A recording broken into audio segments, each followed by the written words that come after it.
This is the Xbox Adaptive Controller. The Xbox Adaptive Controller is for individuals who cannot access a standard gaming controller. The Xbox Adaptive Controller has different ports that the users can plug in adaptive switches into for different controls in the game. In addition, there's ports for joysticks on each side of the controller and ports for joystick on the switch ports of the controller as well. The user can plug in different adaptive switches and joysticks into the controller to play games using adaptive joysticks and switches if they can't access a standard controller to play video games. Now I'm just going to give an example of how this would work in an actual game. So I have my joystick set up on the left here, which will control my steering, and we're playing Mario Kart on Nintendo Switch. And then my switch on my right will control my driving. So when I press the switch down and hold it, it will make my car go forward, and then this joystick will allow me to steer. And as you can see, for someone who might not have the fine motor control to actually control the joystick using their thumb, they can use their whole hand to steer and move this joystick that I'm using on the left here. And then for someone who can't control small little buttons on their controller, they can use one of these large adaptability switches like I have here on the right. And you can also use the switches here that are actually on the Xbox Adaptive Gaming Controller itself. So there's a lot of different options to adapt and play games. I personally like Nintendo Switch a lot, especially when I'm working with younger pediatric kiddos, because the games in Nintendo Switch are a lot easier to play and they require a lot less control. So it's a lot easier to get used to these games using adaptive controllers. So this is just an example of how we would set up a game using adaptive equipment and adaptive controller in real life. Adaptive switches, such as the ones shown here, can be plugged into the different ports on the Xbox Adaptive Controller, and you plug them in to plug in for the specific controls the individual wants to be able to access in the game. So, if the individual wants to be able to access, say, the X button in the game, they would plug in an adaptive switch for the X button, then this control would take over control for the X button in the game. In addition, the user can access the switches on the face of the controller, which by default are programmed as the A and B button, and they can plug in additional adaptive switches for the other controls that they need to play. Adaptive switches need to be plugged in for all of the controls that an individual needs in order to play with the Xbox Adaptive Controller.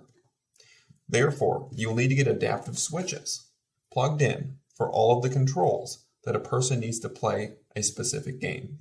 Adaptive joysticks, such as the ones shown here, can be plugged into the Xbox Adaptive Controller to replace the standard joysticks that are present on a standard gaming controller. There are two locations on the Xbox Adaptive Controller where joysticks can be plugged in to replace the standard joysticks on a controller. The first location is the USB ports on the side of the controller. The left side corresponds to the left joystick by default, and the right side corresponds to the right joystick by default. For adaptive joysticks with USB connections, they will plug into the USB port on the Xbox Adaptive Controller, and they will take over for the joystick control in that specific game on the side of the Xbox Adaptive Controller where you plugged in the adaptive joystick. So since I plugged this on the right side of the controller, it'll take over for the right joystick in the game. In addition, there are other ports where you can plug in adaptive joysticks on the Xbox Adaptive Controller besides the USB ports.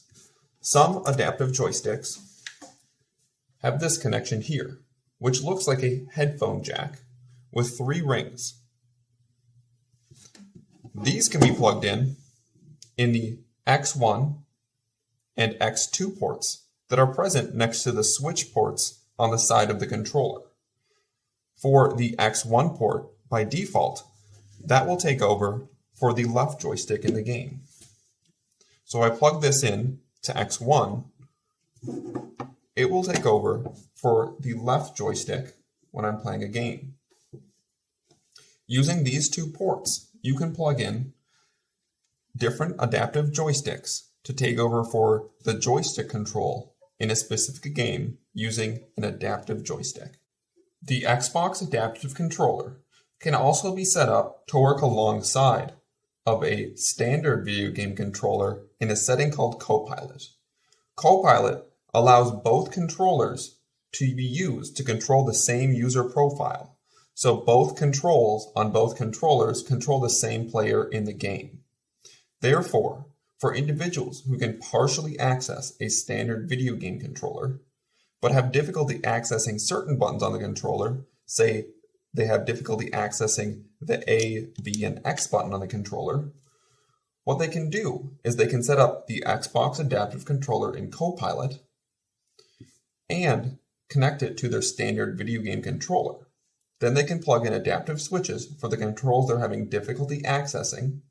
Then they can use these controllers together to control the same user profile and access the button they're having difficulty accessing on a standard gaming controller using the Xbox Adaptive Controller inputs.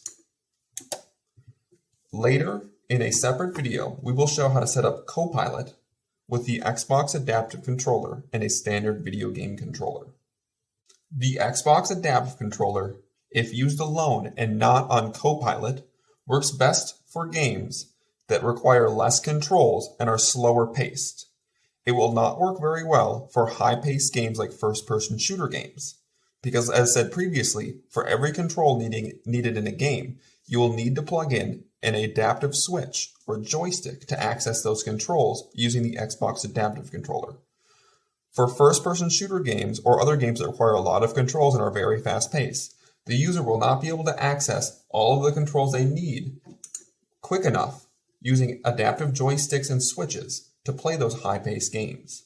Therefore, the Xbox Adaptive Controller works best for games that only require a few different buttons to play and don't require as much speed in order to complete the game. It works great for games like racing games or other games similar that require only one joystick and a few switches to play. If using Copilot, then the Xbox Adaptive Controller can be used alongside a standard controller, and those higher paced games are more accessible as the person is able to access a lot of the controls using the standard controller and is only supplementing the standard controller with the Xbox Adaptive Controller. Therefore, if you're using Copilot with the Xbox Adaptive Controller, you will be able to play high-paced games depending on your setup. But if using the Xbox Adaptive Controller alone, it is best to stick to lower-paced games that require less controls to play.